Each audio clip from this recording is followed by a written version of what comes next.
Hello dear students, rank booster series की next problem पे आते हैं। इस तरीके से अपने को दो मास गिवन है ए और बी। ए का मास है 5 kg और बी का मास है 4 kg। ये दोनों ब्लॉक है इस तरीके से पुली और स्ट्रिंग के साथ में कनेक्टेड है। क्वेश्चन में गिवन है कि the speed of B after A has travelled a distance 1 metre. ये जो ए है वो इस इंक्लाइन के अलोंग 1 मीटर की डिस्टेंस जब कवर कर लेता है तब इस बी की वेलोसिटी कितनी होगी। कांस्टेंट पुली इक्वेशन का क्वेश्चन है।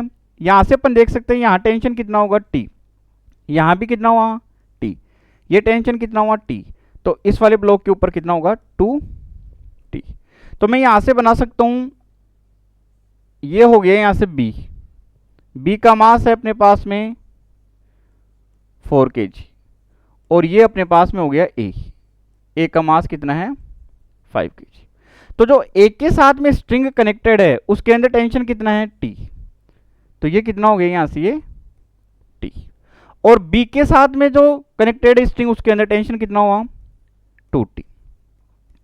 और कांस्टेंट पुली इक्वेशन में अपने को पता है जहां t और 2t है, तो जहां पे 2t है वहां पर अपन वेलोसिटी अगर ये मान ले कि इसकी वेलोसिटी नीचे की तरफ अगर v है तो इसकी कितनी होगी ऊपर की तरफ 2v, यानी कि इसका क्या रहेगा डबल, क्योंकि उसकी टेंशन क्या है हाफ। तो अगर b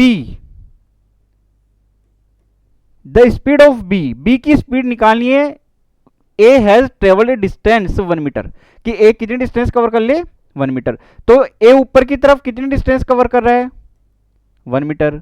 तो यहां से अपन देख सकते हैं कि ए की टेंशन बी से क्या है हाफ, तो इसकी वेलोसिटी, इसका एक्सेलरेशन और इसका डिस्प्लेसमेंट दोनों क्या रहेंगे तीनों डबल। तो इसकी डिस्प्लेसमेंट कितना है ऊपर की तरफ 1 मीटर, इसका मीन्स जो बी है वो नीचे की तरफ कितना आएगा 1/2 मीटर। और ये 1 मीटर डिस्प्लेसमेंट किधर है इंक्लाइन के अलोंग। अब अपन यहां से देख सकते हैं कि यहां पे काइनेटिक एनर्जी का गेन होगा, पोटेंशियल एनर्जी का लॉस होगा। तो मैं कंसेप्ट लगा सकता हूं यहां पे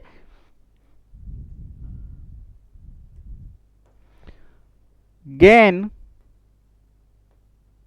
इन kinetic energy is equal to loss of potential energy.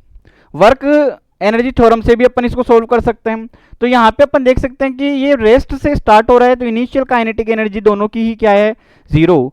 तो अब यहां से मैं सबसे पहले ए के लिए देख सकता हूं 1/2 mv²। ए का मास कितना है अपने पास में 5, ए की वेलोसिटी कितनी है 2v, तो ये कितना हो जाएगा 2v का होल स्क्वायर प्लस 1/2 m।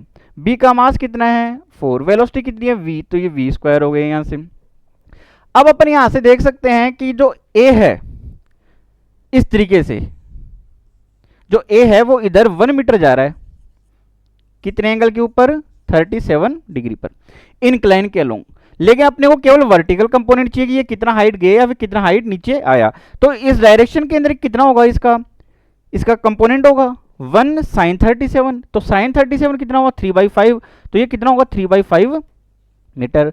तो पोटेंशियल एनर्जी कितनी होगी अपने पास में mgh, तो ए के लिए तो कितनी होगी m तो कितना होगा 5, gh कितना हुआ अपने पास में 3/5 हो गया यहां से mgh ऊपर की तरफ है, पोटेंशियल एनर्जी कैसे रहेगी पॉजिटिव। और इसके लिए कितना होगा माइनस, क्योंकि इसकी लॉस होगी mgh, m कितना 4, gh कितना है इसके लिए 1/2। अब यहां से अपन देख सकते हैं ये 4v² होगा, 4 इससे 2 से कैंसिल आउट होगा, 2 बचेगा, 2 × 5 कितना होगा 10, तो ये तो बन जाएगा 10v², ये बन जाएगा 2v², ये यहां से कितना हो जाएगा इस कैंसिल आउट, 3 × g की वैल्यू 10, तो ये बन जाएगा 30, ये हो जाएगा 2g यानी कि 20, तो ये यहां से निकल के आएगा 12v² इक्वल टू 10। तो v² की वैल्यू कितनी निकल के आएगी अपने पास में 5/6, तो v इक्वल टू कितना निकल के आएगा अपने पास √5/6 मीटर पर सेकंड।